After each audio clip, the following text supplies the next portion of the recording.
is Trey Tenery. I'm the owner of Victory Gun and Guitar Works, and I want to introduce to you my good friend and fellow musician, Phil McNeese.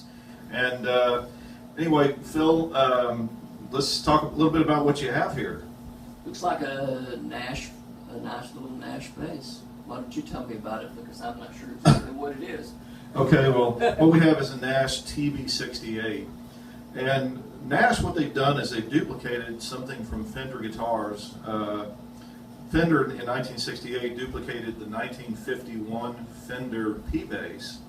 So it was the Telecaster style headstock, the Telecaster style body, with the full pick guard and the single pickup. Well, what Nash did is they did this one with a C neck, with the rosewood fretboard, with the Lawler pickup, which is phenomenal, and then you have your volume and your tone knob. And so Phil is an amazing bass player, and we just want to experiment a little bit with some sounds and just kind of get some input from Phil, what he thinks. Okay, one of the things I do notice is that they have the adjustable bridge on this, which was not something on the original P bass. So you can actually intonate it by rotating the saddle a little bit. And used to be it was just a single piece, and that was trouble, because if you played, you know, in the higher register here, it would be out of tune. So that's a big addition to it. Also, the Lawler pickup. I mean, this is a really good sounding pickup. It's nice and bright. Still has plenty of low end and a lot of output. Also, I noticed that the fret work is good. You know, when you're playing extra for a custom type instrument, you look at the details more than you look at just, you know, and it did a good job of you know, filing the edges of the frets. Everything's real smooth. You don't feel anything, you know, grabbing you as you move up and down the neck. Also, I noticed that the neck is very flat. They've done a good job getting the neck nice and flat. You could go ahead and put a little relief into it if you played harder. If you play softer, you can have the neck a lot flatter, which is kind of like I have it. I like to have almost a straight neck, and with this neck it allows you to do that. There's no tail up. The frets are nice and level. So that's the things you look for when you're paying more, you know, than you would for just something off the shelf. And anyway, I think it did a good job on it. It plays really well. The neck doesn't feel too chunky. I mean, I'm used to playing a jazz bass, which is, you know, a much thinner neck, but not bothering me at all. And I do like the wider nut. You have a little bit more room to get inside the strings there. Well, this is a man who clearly knows what he's talking about. What's neat about the Nash basses is that they are all handmade one at a time. They're made in Washington State, here in the USA.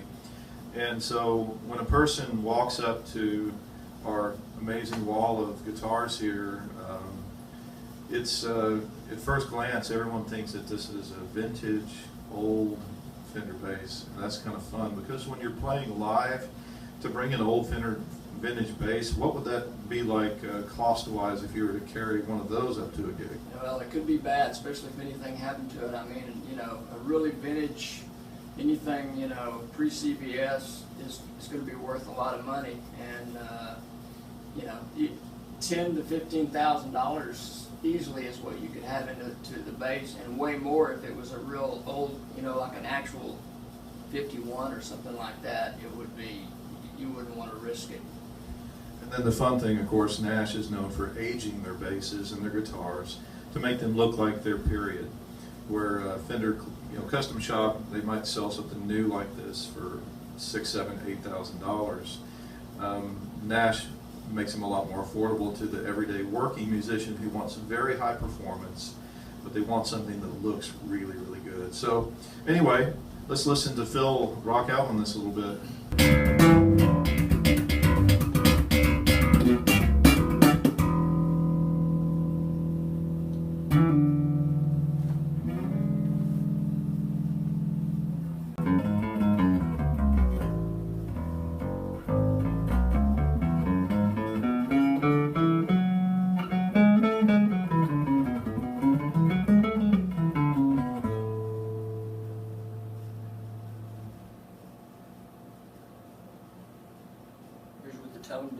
little bit.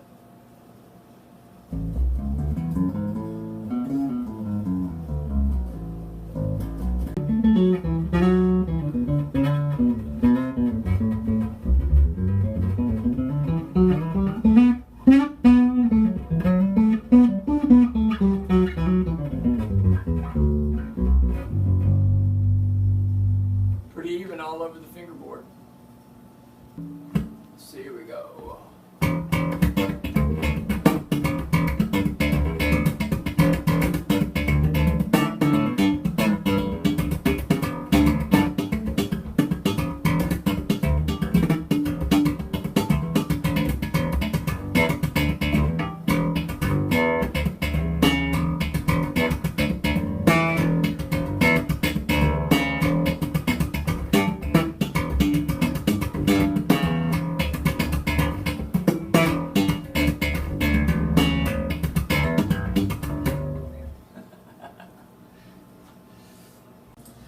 So guys, you saw a little bit about this amazing TB-68 by Nash Guitars, and if you have any questions about it, please call us at 214-244-8893.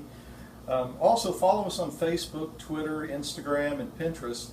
We're on all of those sites, and we're always posting interesting things about the newest and latest guitars, guns, as well as some interesting history from time to time. So please follow us, check us out, give us a call. We'd love to hear from you. Thanks for looking.